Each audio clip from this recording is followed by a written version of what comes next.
નમસ્કાર દર્શક મિત્રો, બોટાદ દસ્તક ન્યૂઝમાં આપનું હાર્દિક સ્વાગત છે અને હું છું એલડી મકવાણા। આપ જોઈ રહ્યા છો બોટાદ દસ્તક ન્યૂઝ। હવે પછીના સમાચાર વિગતવાર। ગેરકાયદેસર દબાણ, ટ્રાફિકથી મુસાફરો પરેશાન। સરસપુર પ્લેટફોર્મ નંબર 12 બહાર લારીઓ, રિક્ષા ચાલકોનું દબાણ વધ્યું। પોલીસ અને એસ્ટેટ વિભાગ હપ્તા લેતો હોવાની ચર્ચા। અમદાવાદના કાલુપુર રેલવે સ્ટેશનનું રીડેવલપમેન્ટ ચાલી રહ્યું છે।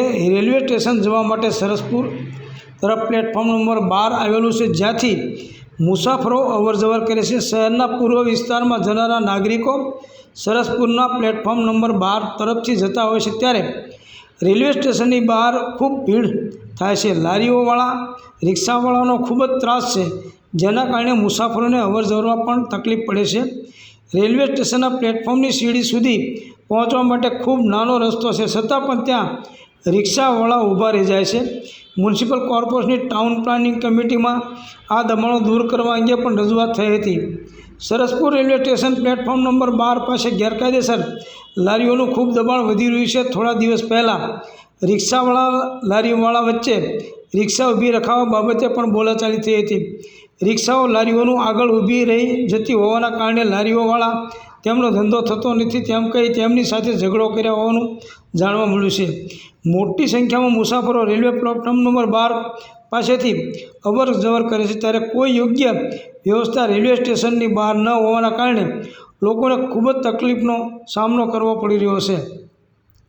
કાલુપુર મેટ્રો સ્ટેશન અને રેલવે સ્ટેશન પ્લેટફોર્મ નંબર 12 પર જવા માટે બહારના ભાગે આવેલા રોડ પર ગેરકાયદેસર લારીઓનું દબાણ વધી રહ્યું છે। આ દબાણો દૂર કરવાની કામગીરી મ્યુનિસિપલ કોર્પોરેશનના ઉત્તર ઝોનના એસ્ટેટ વિભાગ દ્વારા કરવામાં આવી નથી। લારીઓવાળા અને રિક્ષાવાળાઓ વચ્ચે પણ બોલાચાલીના બનાવો બને છે, ત્યારે સ્થાનિક પોલીસ દ્વારા પણ કોઈ કામગીરી કરવામાં આવતી નથી। એક પણ સ્થાનિક પોલીસ કર્મચારીઓ કે ટ્રાફિક પોલીસ હાજર જોવા મળતા નથી।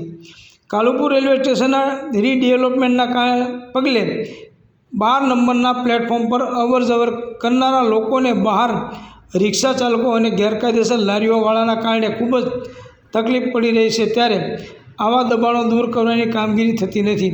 સ્થાનિક લોકોના જણાવ્યા મુજબ મ્યુનિસિપલ કોર્પોરેશનના એસ્ટેટ વિભાગ અને સ્થાનિક પોલીસ દ્વારા લારીઓવાળા જોડેથી હપ્તા લઈ જવામાં આવે છે, જેના કારણે લારીઓ હટાવવામાં આવતી નથી। સૌજન્ય દિવ્યા ભાસ્કર, બોટાદ દસ્તક ન્યૂઝ, એલડી મકવાણા, બોટાદ।